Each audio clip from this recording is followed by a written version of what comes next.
Hello, good morning. कैसे हो आप सभी? आई होप आप सब ठीक से होंगे। आज हम यूनिट 4 कॉम्पिटिटिव पॉलिटिक्स का न्यू टॉपिक स्टार्ट करेंगे, डेमोक्रेटाइजेशन, डेमोक्रेटिक ट्रांजिशन और कंसोलिडेशन। तो हम इन टॉपिक्स को आज अच्छे से ब्रीफली करके पढ़ेंगे। सबसे पहले हमारा होता है डेमोक्रेटाइजेशन। क्या होता है? Democratisation is process by which countries move towards a more democratic political system. Democratisation एक ऐसा प्रोसेस है जिसमें एक देश ग्रेजुअली डेमोक्रेसी की तरफ बढ़ता है, ऑथोरिटेरियन सिस्टम से निकलकर। तो हम ये कह सकते हैं एक ऐसा देश जहाँ पे मोनार्की सिस्टम था, ऑथोरिटेरियन सिस्टम था, तो उससे निकल के क्या करता है, डेमोक्रेटिक की तरफ जाता है। तो ये एक ऐसा इंस्टीट्यूशन रिफॉर्म है जहाँ पे election, political participation and rules of law, इसमें इलेक्शन इंस्टीट्यूशन का रिफॉर्म, पब्लिक पार्टिसिपेशन का कानून की रूल्स सब इंक्लूड होते हैं। तो आई होप आपको ये चीज़ समझ आ गई होगी कि डेमोक्रेटाइजेशन क्या होता है। डेमोक्रेटाइजेशन एक ऐसा देश, एक ऐसी कंट्री जिसमें डेमोक्रेटिक आ जाए, जिसमें डेमोक्रेसी आ जाए, जिसके थ्रू लोग जो क्या करें, इलेक्शन की मतलब इंस्टीट्यूशन रिफॉर्म आ जाए, इलेक्शन आ जाए, पॉलिटिकल पार्टिसिपेशन आ जाए और रूल्स ऑफ लॉ आ जाए, कॉन्स्टिट्यूशन आ जाए, कॉन्स्टिट्यूशन के थ्रू जो है वो काम हो सके और पब्लिक पार्टिसिपेशन ज़्यादा से ज़्यादा इन्वॉल्वमेंट स्टार्ट हो जाए। नेक्स्ट जो हमारा टॉपिक है उसमें ये देख सकते हैं डेमोक्रेटिक ट्रांजिशन। तो इसमें ये कह सकते हैं democratic transition is shift from authoritarian regime to a democratic one. Democratic transition का मतलब होता है कि एक ऑथोरिटी का नॉन डेमोक्रेटिक सिस्टम डेमोक्रेसी की तरफ बढ़ने लगता है। तो आप ये कह सकते हैं कि एक ऐसा देश जो ऑथोरिटेरियन रिजीम की तरफ से, जहाँ पे तानाशाह हो, जहाँ पे आप ये समझ सकते हैं मोनार्की हो या किंगशिप हो या तानाशाह हो, जैसे हिटलर जैसे हो, तो वहाँ से वो कंट्री जो है आ जाए कहाँ पे, डेमोक्रेसी की तरफ से। तो उसको हम बोलते हैं डेमोक्रेटिक ट्रांजिशन। अगर हम इसके की फीचर की बात करें तो इसमें ये कह सकते हैं, सबसे पहले ये है ब्रेक डाउन ऑथोरिटेरियन रूल्स। इसमें ये क्या कहा जाता है, ऑथोरिटेरियन रूल्स का गिरना का खत्म होना। First free and fair election होना चाहिए, फिर उसका rise of multiple party system होना चाहिए और लीगल कॉन्स्टिट्यूशन रिफॉर्म होना चाहिए। तो आई होप आपकी चीज़ समझ आ गई होगी कि इसमें ये क्या कह सकते हैं कि ऑथोरिटेरियन रिजीम्स का जो है वो खत्म होना चाहिए, फ्री फेयर इलेक्शन होना चाहिए, उसके बाद मल्टीपल पार्टी सिस्टम होना चाहिए और लीगल कॉन्स्टिट्यूशन रिफॉर्म की बात हो। अगर हम स्कॉलर की बात करें उसमें सैमुअल हैंटिंग, तो इसमें जो थर्ड वेव थ्योरी थी इसमें ये क्या बताया था कि थर्ड वेव में कि कई देश जो डेमोक्रेसी की तरफ आए थे, जिसमें अपना थिंकर की तरफ देख सकते हैं। और रुस्टो जिसमें नेशनल यूनिटी बिफोर डेमोक्रेसी की बात की थी, रुस्टो ने कहा कि डेमोक्रेसी से पहले नेशनल यूनिटी की ज़रूरी होनी चाहिए। मतलब ये रुस्टो ने ये चीज़ कही थी कि किसी भी देश को, किसी भी चीज़ को अगर आप ठीक कर रहे हैं, सबसे पहले उस देश की यूनिटी होनी चाहिए, उसमें एकता आनी चाहिए। जब तक एकता नहीं आएगी तब तक जो डेमोक्रेसी का कोई भी मतलब नहीं है। तो सबसे पहले क्या करना चाहिए, देश में यूनिटी आनी चाहिए। जब यूनिटी आ जाएगी तो उसके बाद क्या होगा कि देश जो है आगे अच्छे से चलना स्टार्ट हो जाएगा, तो डेमोक्रेसी खुद ब खुद आ जाएगी। तो हम एग्जाम्पल की बात करें, एग्जाम्पल में आ जाता है स्पेन आफ्टर फ्रांस। स्पेन ने फ्रांस के बाद डेमोक्रेसी अडॉप्ट की थी। साउथ अफ्रीका ने भी जो था एपरीटाइड के बाद जो है डेमोक्रेटिक ट्रांजिशन किया था। और eastern Europe after you fall of USSR, जब यूएसएसआर तोड़ने के बाद जो ईस्टर्न यूरोप था वो भी डेमोक्रेसी में आया था। अब हमारा जो नेक्स्ट होगा उसमें कर सकते हैं कंसोलिडेशन। इसमें ये कह सकते हैं कंसोलिडेशन ये तो होता है कि when democracy became deep rooted stable and accepted system. मतलब ये कैसे डेमोक्रेसी सिर्फ सिस्टम नहीं, एक कल्चर बन जाता है, ओनली गेम इन टोन। तो ये कह सकते हैं एक ऐसा सिस्टम बन जाए, डेमोक्रेसी का मतलब एक कल्चर बन जाता है कि कैसे एक गेम की तरह, जैसे एक गेम देख सकते हैं, मतलब जब गेम्स होती है तो उसमें देखो कैसे इन्वॉल्वमेंट हो जाती है। तो ऐसे ही बोल सकते हैं जैसे अथॉरिटेरियन तो तब ये डेमोक्रेटिक कल्चर नहीं बन जाता, तब वो एक स्ट्रिक्टनेस, एक हिटलर के जैसे रूल हो जाता था। लेकिन जब भी डेमोक्रेसी आती है तो ये चीज़ जो होती है वो अच्छे से स्टार्ट हो जाती है। अगर हम की फीचर की बात करें, सबसे पहले कहते हैं कि जो स्ट्रॉन्ग और स्टेबल होना ज़रूरी है। डेमोक्रेटिक इंस्टीट्यूशन में सबसे पहले क्या होना चाहिए कि स्टेबल होना चाहिए, स्ट्रॉन्ग होनी चाहिए और पब्लिक जो पॉलिसी होनी चाहिए, लोग जो डेमोक्रेसी को एक्सेप्ट करते हैं उसको फॉलो करते हैं। और रूल्स और लॉ होना चाहिए, रेगुलर इलेक्शन होने चाहिए और इलेक्शन के बीच में मतलब ये चीज़ होनी चाहिए कि लोगों की डिमांड सुननी चाहिए और पीसफुल ट्रांसफर ऑफ पावर होनी चाहिए, जो पावर होगी वो पीसफुल होनी चाहिए। अगर करप्शन, अगर हम देखेंगे चैलेंज की बात क्या है, इसमें चैलेंज की सबसे बड़ी बात यह है कि करप्शन मतलब आ सकती है, मिलिट्री इन्फ्लुएंस आ सकता है, लो इंटरेस्ट इंस्टीट्यूशन आ सकता है। तो आप ये देख सकते हैं कि पब्लिक का ट्रस्ट कम हो सकता है। अगर चैलेंज ये हो सकता है अगर करप्शन ज़्यादा बढ़ जाए, मिलिट्री इन्फ्लुएंस ज़्यादा हो जाए और उसके बाद लो इंटरेस्ट जो इंस्टीट्यूशन के ऊपर हो जाए। तो आज के टाइम पे देखें, अगर हम इंडिया की बात करें तो गवर्नमेंट देखो डे बाय डे कैसे करप्शन को ख़त्म कर दिया है, मतलब वो अपनी तरफ से फुल एफर्ट लगा रही है, लेकिन फिर भी आप देखें कि करप्शन जो है आज के टाइम पे भी वैलिड है और आज के टाइम पे भी वो चल रही है। तो हम ये नहीं कह सकते कि करप्शन के इन जेडो डेमोक्रेसी में करप्शन ख़त्म हो जाएगी। करप्शन मतलब हर जगह है, जैसे डेमोक्रेटिक हो गया, ऑथोरिटेरियन हो गया। तो ये हमें अगर डेमोक्रेटिक्स में जो करप्शन दिख रही है तो इसका मेन बेनिफिट ये है कि हमें मतलब बोलने की हक दिया गया है, हमें हुकूक दिए गए हैं, तो उसकी वजह से हमें पता चले। जैसे ऑथोरिटेरियन में ये चीज़ नहीं होती, इसमें ये होगा कि करप्शन के अगर आपने कुछ बोला तो आपको सीधा जेल हो जाएगी या सजाए मौत हो जाएगी। तो आप ये कह सकते हैं कि इसमें जो था डेमोक्रेसी में जो है अगर चैलेंज जो हमें आ रहे हैं डेमोक्रेसी में, वो ये चीज़ कह सकते हैं, करप्शन हो गई, मिलिट्री इन्फ्लुएंस हो गई, लो इंटरेस्ट इंस्टीट्यूशन और सो ऑन। इसके अलावा भी बहुत है। तो हम अगर स्कॉलर की बात करें तो उसमें जॉन लिंस और स्टेफन की बात हुई है, जिसमें नॉर्मेटिक एक्सेप्टेंस ऑफ डेमोक्रेसी में कहा गया, इसमें ये कहा गया था कि जब लोग डेमोक्रेटिक रूल्स को नॉर्मल समझने लगेंगे तो और तब कंसोलिडेशन होती है। मतलब ये कहते थे कि डेमोक्रेसी में जब लोग नॉर्मली काम करना स्टार्ट करेंगे, उसको उसके ऊपर समझना स्टार्ट कर देंगे, तो वो क्या होगा कि जो अच्छे से डेमोक्रेटिक जो रूल होगा, जो डेमोक्रेसी होगी, तो वो अच्छे से स्टार्ट होगी। अगर हम लैरी डायमंड की बात करें तो वो फोकस करते हैं डेमोक्रेटिक क्वालिटी। डायमंड ये कहते थे कि हमें सबसे पहले क्वालिटी और अकाउंटेबिलिटी देखने पे फोकस करना चाहिए कि कैसे हम एक क्वालिटी, एक डेमोक्रेटिक को, कॉन्स्टिट्यूशन को कैसे हम मतलब एक चीज़ को अपलिफ्ट कर सकते हैं, कैसे उसके ऊपर काम कर सकते हैं। अगर हम इसमें एग्जाम्पल की बात करें तो इसमें ये कह सकते हैं, सबसे पहले जो एग्जाम्पल है वो कौन सी है, साउथ अफ्रीका। ट्रांजिशन में जब 1994 में जो नेल्सन मंडेला ने जब इलेक्टेड हुआ था वो डेमोक्रेटिक ट्रांजिशन में आया था, ठीक। तो ये हम कह सकते हैं जब अथॉरिटी सिस्टम जब खत्म हुआ था, फिर उसके बाद जो था साउथ अफ्रीका से जो नेल्सन मंडेला मंडेला जो थे, जिन्होंने मतलब फ्रीडम की मतलब की थी इंडिपेंडेंस के लिए, साउथ अफ्रीका को कराया था, तो उसके बाद जो डेमोक्रेटिक ट्रांजिशन में आ गए थे। और हम कंसोलिडेशन की बात करें, over 20 year democratic institution strength, regular election way democratic consolidation, बाद में जब डेमोक्रेसी स्टेबल होगी तो तब कंसोलिडेशन। मतलब पहले होता है डेमोक्रेटिक ट्रांजेक्शन की स्टार्टिंग में जो चीज़ होती है उसके ऊपर कैसे काम करना है, कैसे उसके ऊपर चीज़ करनी पड़ती है। तो उसको स्टेबल करने के लिए जब ये चीज़ जो डेमोक्रेसी स्टेबल हो जाती है तो उसके ऊपर क्या करें, उसके ऊपर स्ट्रेंथ करते हैं कि रेगुलर इलेक्शन होनी चाहिए, रेगुलर इंस्टीट्यूशन के ऊपर वर्क होना चाहिए, तो उसको हम बोल सकते हैं डेमोक्रेटिक कंसोलिडेशन। अगर हम ट्रिक्स की बात करें तो हमें टी फॉर ट्रांजेक्शन, को फॉर कंसोलिडेशन, फिट फॉर क्या, फ्री इंस्टीट्यूशन ट्रस्ट। तो इसका हम ट्रिक्स मीनिंग ये कह सकते हैं, ट्रांजेक्शन एस्टेब्लिश्ड गवर्नमेंट और कंसोलिडेशन मेक इट। तो हम ये कह सकते हैं जब डेमोक्रेसी आती है, डेमोक्रेसी को एस्टेब्लिश करने के लिए हम ट्रांजिशन का बात करते हैं। तो ट्रांजिशन होता है कि किसी चीज़ के ऊपर, जैसे हम एक बात करें, जैसे हम ट्रांसफ़र करते हैं किसी जगह से कि चले जाते हैं, जैसे माइग्रेंट होते हैं, तो आप देखिए सबसे पहले हम क्या करते हैं, हम कहीं नई जगह पे जाते हैं, सबसे पहले हमारा ये होता है कि हम कुछ चीज़ के ऊपर एस्टेब्लिश करें। जब उसके ऊपर हम एस्टेब्लिश करना स्टार्ट है, जैसे उसके ऊपर हम काम करना स्टार्ट करें, तो उसके बाद हम क्या करते हैं, कंसोलिडेशन हो जाती है, मतलब उसके ऊपर हम काम करना फिट करते हैं, हम उसके ऊपर रूटीन काम करते हैं कि उसको इस चीज़ से ठीक करना चाहिए, वो मतलब परमानेंट उस चीज़ को बनाया जाता है। कि जैसे हम एक घर नया लेते हैं, सबसे पहले हम क्या करते हैं, सबसे पहले हमें ट्रांजेक्शन होता है कि घर बनाने में सबसे पहले हम क्या करेंगे, उसकी मतलब जो नींव वगैरह होगी उसको निकालेंगे, उसके ऊपर प्लंथ वगैरह डालेंगे, जो प्लंथ डालने के बाद फिर उसके बाद हम क्या करेंगे, जब बिल्डिंग वगैरह मतलब बनाएंगे, फिर उसके बाद लेंटर वगैरह, फिर उसके बाद जब हम प्लस्तर वगैरह या कलर वगैरह तो करने के बाद जब मकान तैयार हो जाएगा, तो फिर उसके बाद हम क्या करेंगे, हम वहाँ पे रेगुलर रहना स्टार्ट करेंगे, हम वहाँ परमानेंट रहने के स्टार्ट करेंगे। तो परमानेंट जब हम रहेंगे, उसके ऊपर रेगुलर काम करेंगे, उसके ऊपर देखभाल करेंगे, तो हम इसको कंसोलिडेशन कह सकते हैं। ठीक, आई होप आपको ये चीज़ समझ आ गई होगी। नेक्स्ट हम देख सकते हैं कि फैक्टर अफेक्टिंग डेमोक्रेटाइजेशन में क्या हो सकते हैं। सबसे पहले जो इंटरनल फैक्टर है, कि जो अंदर के जो मतलब फैक्टर है, सबसे पहले इकोनॉमी जो है वो डेवलपमेंट होनी चाहिए, कि जहाँ मतलब सबसे पहले जो कंट्री की जो इनकम होनी चाहिए वो हाई होनी चाहिए, और लिटरेसी रेट जो है ना डेमोक्रेटाइजेशन से फर्स्ट होता है। जहाँ मतलब डेमोक्रेसी और एजुकेशन स्ट्रॉन्ग होती है, वहाँ पे डेमोक्रेसी ज़्यादा चांस होते हैं। मतलब ये देखें कि इकोनॉमिक्स और डेमोक्रेसी में, एजुकेशन में ये अंतर है कि डेमोक्रेसी वहाँ पे वैलिड है जहाँ पे लोग पढ़े लिखे हों, और जो है इनकम जो सोर्स है लोगों का, इकोनॉमी का है वो कंट्रीज़ की, वो हाई हो, स्ट्रॉन्ग हो। और उसके बाद सबसे और सेकंड जो पॉइंट किया है कि सिविल सोसाइटी का मतलब एक्टिव होना, जहाँ पे एनजीओ होगी, यूनियन होगी, मीडिया होगी, पब्लिक मूवमेंट्स होगी, सपोर्ट जो करेगी किसको, डेमोक्रेटाइजेशन। जैसे देखें, किसी भी चीज़ को हम करने से पहले हम ये चाहते हैं कि हमें सपोर्ट मिले।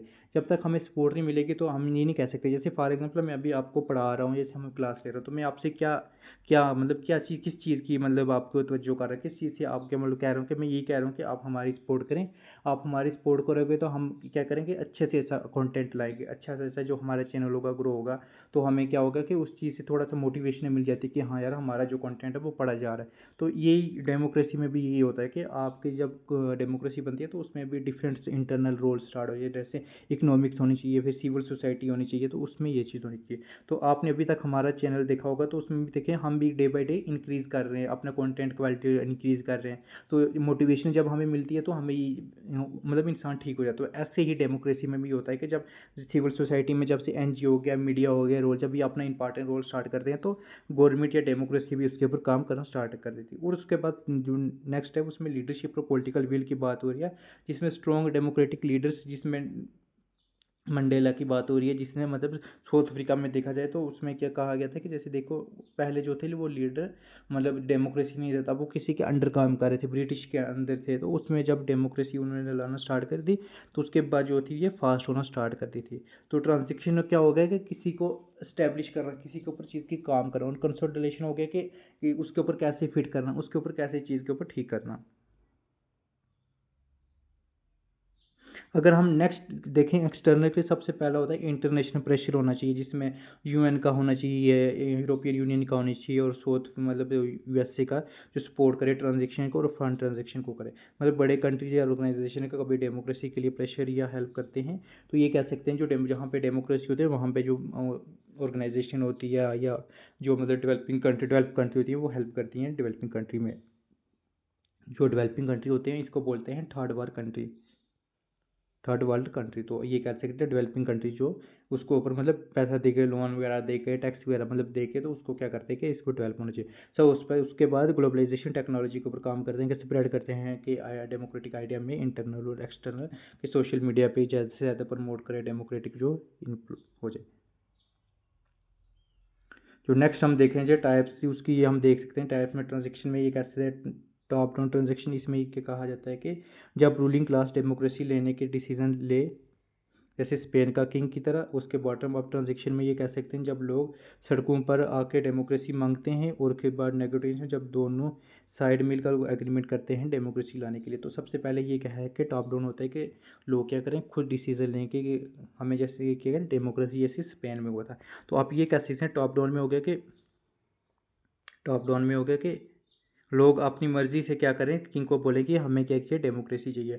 और ट्रांजेक्शन में क्या होगा जब लोग सड़कों पर मतलब प्रोटेस्ट करके तो क्या करें, ट्रांजेक्शन करके मतलब उसके बाद डेमोक्रेसी मांगे कि मतलब किसी से मतलब मांग छीन के मतलब वो चीज़ करे। और उसके बाद नेगेटिव में अगर जब दोनों साइड मिलकर एग्रीमेंट करती हैं कि डेमोक्रेसी लाने के लिए होना चाहिए, उसमें हम क्या कह सकते हैं, साउथ अफ्रीका कह सकते हैं, जिसमें नेगेटोरियन मतलब वो से मिलजुल के मतलब कंबाइन करके एग्रीमेंट करके उस चीज़ के ऊपर काम करें। आई होप आपको ये तीन चीज़ें समझ आ गई होगी, जिसमें टॉप की बात करी, उसके बाद बॉटम की करी, और उसके बाद नेगेटोरियन की करी। अगर हम बात करें टॉप की तो उसमें स्पेन आ गया, और उसके बाद अगर हम बॉटम की करें तो उसमें अरब स्प्रिंग आ गया। ठीक है। अगर हम कंडीशन की बात करें, कंडीशन में ये होना चाहिए, सबसे पहले कंडीशन ये होगी स्ट्रॉन्ग पॉलिटिकल इंस्टीट्यूशन होनी चाहिए, जिसमें parliamentary, judiciary, election commission must work होने चाहिए। और उसके बाद ट्रस्ट इन इलेक्टोरल प्रोसेस में होना चाहिए कि लोगों का ट्रस्ट होना चाहिए सिस्टम के ऊपर। उसके बाद ना मतलब जो भी थ्रेट है मतलब मिलिट्री को और उसके कुछ भी ऐसा फोर्स ना करे जिससे लोगों क्या करें अपनी पावर से या लोगों को इस चीज़ के ऊपर करे। जो गवर्नमेंट क्या है उसके ऊपर क्या करना चाहिए, अच्छे से काम करना चाहिए। और उसके बाद जो है फ्री प्रेस होना चाहिए, जिसमें मीडिया वगैरह डेमोक्रेसी के करें और उसके ऊपर बचा सके, जिससे हम कहा गया है कि डेमोक्रेसी जो है फोर्थ पिलर जो है वो कौन है, मीडिया है। तो मीडिया ही मतलब कहा जाता है कि जो फोर्थ पिलर इसलिए कहा जाता है कि मीडिया के हाथ में भी होता है कि वो डेमोक्रेसी को प्रमोट करे, तो इसलिए कहा जाए। अगर हम बात करें डेमोक्रेटिक पॉलिटिकल कल्चर में, ये कहा जाता है कि डेमोक्रेसी तब भी चलेगी जब एक दूसरे के लिए को टॉलरेट करें, जब हम एक दूसरे को समझें। नेक्स्ट हम बात करें तो रिवर्स मतलब कह सकते हैं रिवर्स वॉर में ये कह सकते हैं, वेव में ये कह सकते हैं व्हेन जब कोई देश डेमोक्रेसी के बाद वापस डिक्टेटरशिप या अथॉरिटेरियन रूल की तरफ चला जाए। तो ये कह सकते हैं कि ऐसा देश, ऐसी कंट्री जो पहले डेमोक्रेटिक थे फिर उसके बाद में वो फिर ऑथोरिटेरियन की तरफ चले जाए, तो उसमें एग्जांपल हम कह सकते हैं तुर्की हो गई, उसके बाद हंगरी हो गया, म्यांमार हो गया, जहाँ पे मिलिट्री कॉप्स है। तो आप ये कह सकते हैं कि रिवर्स वेव में हो गया कि रिवर्स वापस हम, जैसे हम कहीं पे जा रहे हैं, मार्केट जा रहे हैं, तो हम या कहीं कहीं काम कर रहे हैं, कुछ पढ़ रहे हैं, तो हम ये क्या करते हैं कि जब हम कुछ पढ़ते हैं तो हमें चीज़ वो याद नहीं होती, हम दोबारा से उस चीज़ के ऊपर काम पढ़ते हैं, दोबारा पढ़ते हैं, तो हम क्या करते हैं, हमने दोबारा से क्या रिवर्स किया, तो हमने तो चले गए। तो ये कह सकते हैं कि कुछ ऐसी कंट्री जो पहले जहाँ पे डेमोक्रेसी थी, लेकिन डेमोक्रेसी के बाद उन्होंने अथॉरिटेरियन मतलब रूल्स की तरफ चले गए, जहाँ पे मतलब तानाशाह के दोबारा से गए। उसमें एग्जाम्पल की कंट्री बताई तुर्की हो गई, उसके बाद म्यांमार हो गया। अगर उसमें रीजन की बात करें तो उसमें क्या कहते हैं, पुलिस लीडर थे, वीक चेक एंड बैलेंस था, इलेक्टोरल फ्रॉड था और मीडिया कंट्रोल था। तो ये कह सकते हैं उसका मेन रीज़न ये था कि जहाँ पे पॉपुलेशन लीडर थे वो मतलब इतना मतलब जो थे लीडर्स उस पे काम नहीं कर रहे थे, और जो चेक एंड बैलेंस जो थी वो गवर्नमेंट वो नहीं हो रही थी, और इलेक्टोरल जो सिस्टम था वहाँ पे करप्शन हो रही थी, फ्रॉड हो रहा था, उसकी वजह से ये चीज़ नहीं हो रही, मीडिया पे कंट्रोल किया जाता था। अगर हम देखा जाए बोनस थिंकर्स की बात करें तो उसमें रॉबर्ट डॉल की बात करें, रॉबर्ट डॉल ने बताया था कि डेमोक्रेसी सिर्फ इलेक्शन नहीं, पार्टिसिपेशन और कंपटीशन भी ज़रूरी है। तो हम ये कह सकते हैं कि रॉबर्ट डॉल ने बताया था कि सिर्फ इलेक्शन नहीं, पार्टिसिपेशन और कंपटीशन भी ज़रूरी होना चाहिए। और फ्रीज की बात करें तो उसमें ये कहा गया था कि कुछ कंट्रीज इलेक्शन के करवाती हैं पर सिविल लिबर्टी नहीं देती, इसलिए इलिबरल्स डेमोक्रेसी कहते हैं। तो अगर उसने जो फरीद जो थे उन्होंने फ्रीज जकारिया, तो उसमें ये कहा था इलिबरल डेमोक्रेसी है, कुछ कंट्रीज इलेक्शन करवाती हैं पर सिविल लिबर्टी नहीं देती, मतलब कुछ कंट्रीज ऐसी हैं कि वो क्या कर इलेक्शन तो करा देती है लेकिन लोगों को बोलने का हक, लोगों को चलने का हक, मतलब वो उसके ऊपर से वो चीज़ के ऊपर नहीं काम करे, तो इसलिए उनके ऊपर भी बात करें। तो आपको ये दो थिंकर्स का पता होना चाहिए, फ्रीद का भी पता होना चाहिए और उसके बाद रॉबर्ट डॉल का भी पता होना चाहिए। रॉबर्ट डॉल ने क्या कहा था, डेमोक्रेसी में बताया इलेक्शन ही, पार्टिसिपेशन और कंपटीशन भी ज़रूरी है।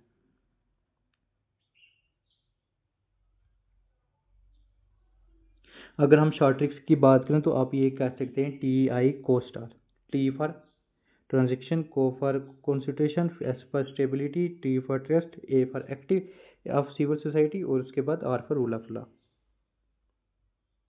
अगर मेमोरी की बात करें तो आप ये देख सकते हैं, अगर हम इसमें हमने जो ऊपर पढ़ा है तो उसमें मैंने RD इसमें सिंपली का डेमोक्रेटाइजेशन हो गया, किसी को एक मतलब अच्छे से वेस्ट की तरफ चले जाना, डेमोक्रेटिक ट्रांजेक्शन हो गया कि क्या करना चाहिए कि जब कोई भी जब डेमोक्रेटिक स्टार्टिंग में जो एस्टेब्लिश की जाती है उसको ट्रांजेक्शन कहते हैं, और डेमोक्रेटिक कंसल्टेशन हो गया कि अगर जब डेमोक्रेटिक हो गए तो उसमें कैसे रेगुलर इलेक्शन होने चाहिए, कैसे रेगुलर काम होने चाहिए, उसके ऊपर कैसे इस चीज़ के ऊपर अपलोड किया जाता है। ठीक है, आई होप आपको ये चीज़ समझ आ रही होगी। नेक्स्ट हम देखेंगे रोल क्या है कॉन्स्टिट्यूशन इन डेमोक्रेटाइजेशन में। ये कह सकते हैं कि सबसे पहले ये होना चाहिए कि return unwritten constitution play foundation role करता है जिसमें डेमोक्रेटिक ट्रांजेक्शन होना चाहिए, और ये इंश्योर करता है कि रूल्स ऑफ लॉ होना चाहिए, सेपरेशन ऑफ पावर होना चाहिए, फंडामेंटल राइट और चेक एंड बैलेंस है। मतलब ये कहते हैं कॉन्स्टिट्यूशन डेमोक्रेसी के लिए सबसे पहले रूल्स है जहाँ पे पावर का डिवीजन होना चाहिए, जैसे लेजिस्लेटिव, एग्जीक्यूटिव, जुडिशरी, और लोगों के राइट्स के प्रोटेक्ट करते हैं विदाउट कॉन्स्टिट्यूशन डेमोक्रेटिक ट्रांजेक्शन की अधूरी में। अगर हम रोल्स की कार कह सकते हैं तो जुडिशरी का मेन रोल होता है जहाँ पे फ्री और फेयर इलेक्शन होने चाहिए, डेमोक्रेसी को सिक्योर किया जाता है, इलीगल लॉ और एग्जीक्यूटिव आउटरीच को रोक लेते हैं। रोल इलेक्टोरल कमीशन की हम बात करें तो इसमें ये कहा गया था इलेक्शन जो थे कमीशन अगर इम्पार्शियल करे तो स्ट्रॉन्ग करना चाहिए, उसके ऊपर काम करना चाहिए, फेयर और इलेक्शन होना चाहिए, जिसके बाद मतलब कोई भी इंडिपेंडेंट इलेक्टोरल बॉडी होनी चाहिए, कोई भी मतलब जो भी बेस्ड डेमोक्रेसी होनी चाहिए वो चीज़ नहीं होनी चाहिए। अगर हम इम्पॉर्टेंट कल्चर की बात करें, लोगों का सोचना भी ज़रूरी है, अगर सब टॉलरेट करते हैं तो वो क्या वोट क्या करते हैं कि पीसफुल प्रोटेस्ट में बिलीव करते हैं तो डेमोक्रेसी स्ट्रॉन्ग होती है। मतलब ये कहते हैं डेमोक्रेटाइजेशन ये डिपेंड करता है पॉलिटिकल कल्चर में ऑफ कंट्रीज़ के, जिसमें टॉलरेंस, डायलॉग और सिविल रिस्पॉन्सिबिलिटी और रिस्पेक्ट की और डेसेंट की बात होती है।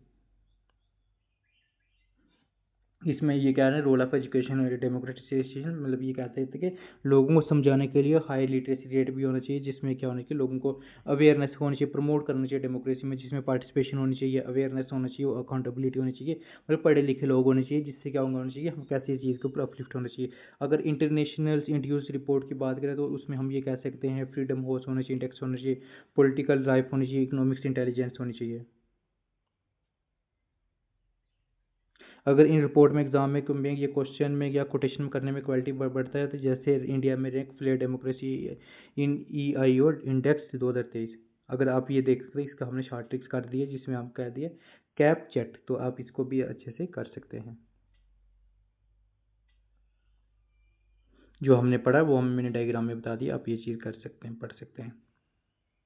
अगर हम देखेंगे फाइनल शॉर्ट ट्रिक्स, मतलब ये कह सकते हैं डी फॉर डेमोक्रेटाइजेशन इंस्टीट्यूशन में स्टेबिलिटी होनी चाहिए, उसके बाद इलेक्टोरल टेस्ट होना चाहिए, फ्री इलेक्शन होना चाहिए, एजुकेशन होना चाहिए, पॉलिटिकल कल्चर होना चाहिए जिसमें पार्टिसिपेशन और टॉलरेंस के होना चाहिए, और जुडिशली इंडिपेंडेंट जुडिशली होनी चाहिए, एग्जीक्यूटिव ट्रांसपेरेंस होनी चाहिए, और ट्रांजेक्शन होनी चाहिए टॉप डाउन में, टॉप टाइप्स ऑफ ट्रांजेक्शन होनी चाहिए, कॉन्स्टिट्यूशन रूल्स ऑफ लॉ होनी चाहिए, प्रेस होनी चाहिए, फ्रीडम ऑफ प्रेस होनी चाहिए, और रिफॉर्म होनी चाहिए जहाँ पे लीगल और पॉलिटिकल की बात हो।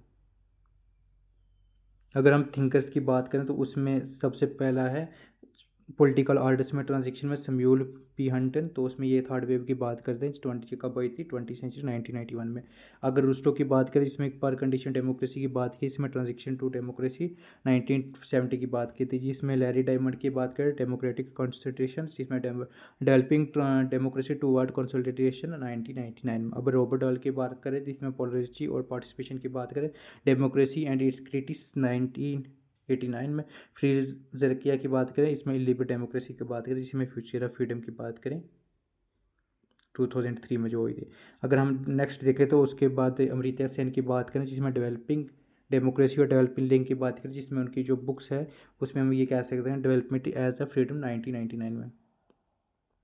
अगर हम कोटेशन की बात करें तो उसमें ये देखो मैं जो करा रहा हूँ ना ये बिल्कुल पॉइंट टू पॉइंट करा रहा हूँ, मैं इसको इधर उधर का नहीं निकाल रहा कि जो आपको चाहिए, मैं पॉइंट टू पॉइंट बता रहा हूँ आपको। इसको मैंने मतलब बिल्कुल शॉर्ट नोट्स की तरह बनाया, तो आप इस चीज़ को लाइटली ना लें। मैंने कोटेशन डाली, आप बुक्स डाली है तो आप उस चीज़ को पढ़ें। तो कोटेशन की बात करें डेमोक्रेसी जो है about election, it is about institution culture and civil liberty, ये किसने कहा था, लाइमन डायमंड ने कहा था। तो यही कहा था कि इलेक्शन जो होना चाहिए वो इंस्टीट्यूशन होना चाहिए जिसमें कल्चर और सिविल लिबर्टी की बात होनी चाहिए। और इसके अमृता सेन की बात करें हुई थी तो उन्होंने क्या कहा था कि the only things worse flawed democracy is no democracy at all, democracy need to consolidate earn to earn, ये किसने, सैमुअल पी हंटिंग की बात करें। Transition to democracy do not begin with election, they are ended with them, ये किसने, Rustow ने बात की थी। और इसका freedom of speech in life blood of democracy, ये किसने की बात की, नोएम चोम्स्की की बात की थी। अगर हम नेक्स्ट की बात करें तो उसमें आप ये देख सकते हैं न्यू यूनिक, मतलब जो कुछ हम एडिशन कर सकते हैं उसमें डेमोक्रेसी वाली लिबरे की बात है, जिसमें जो थे even elected democracy elected government जो थे वो अंडर डिमाइंस सिविल लिबर्टी, जिसमें manipulate media hand strong consolidation है डेमोक्रेटिक ट्रांजेक्शन। बैक स्लाइडिंग की अगर बात करें तो उसमें ये कहा गया था कि जो लोग क्या कर रहे थे, कंट्रीज जो थे मतलब वो चले गए, तो उन्होंने मतलब डेमोक्रेसी से अथॉरिटेरियन की तरफ चले थे। रोल ऑफ सोशल मीडिया का भी ये बता रहे थे कि सोशल मीडिया का भी क्या होना चाहिए, रोल होना चाहिए, जिससे क्या होना, डेमोक्रेटाइजेशन जो है अच्छे से होना चाहिए। अगर डेमोक्रेटाइजेशन अंडर ग्लोबलाइजेशन होना चाहिए, जिसमें ये होना चाहिए ग्लोबलाइजेशन को क्या करना चाहिए, जो भी अथॉरिटेरियन स्टेट है उसको प्रेशराइज करना चाहिए और उसको क्या करना चाहिए, डेमोक्रेटिक नॉर्म्स का बेनिफिट बताना चाहिए, उसको चीज़ को बताना चाहिए, जिससे क्या होगा कि वो भी अपनी मार्केट जो है अच्छे से स्टार्ट कर सकते हैं। अगर हम देख सकते हैं इंटरनेशनल के केसेस की हम बात करें तो वो सबसे पहला जो है साउथ अफ्रीका का है, फिर स्पेन का है, फिर इंडिया का है, जिसमें कॉन्स्टिट्यूशन डेमोक्रेसी की बात करी, और ये लॉन्गेस्ट जो सर्वाइविंग पोस्ट कॉलोनी डेमोक्रेसी की बात हो रही थी। फिर उसके बाद टर्नशिया जो थी अरब स्प्रिंग की बात हो रही थी, जिसमें बॉटम डेमोक्रेटिक की बात हो रही है, ट्रांजेक्शन, जिसमें लोग क्या कहते थे, लोग सड़कों में आके मतलब उस चीज़ को इस चीज़ ने लिया था।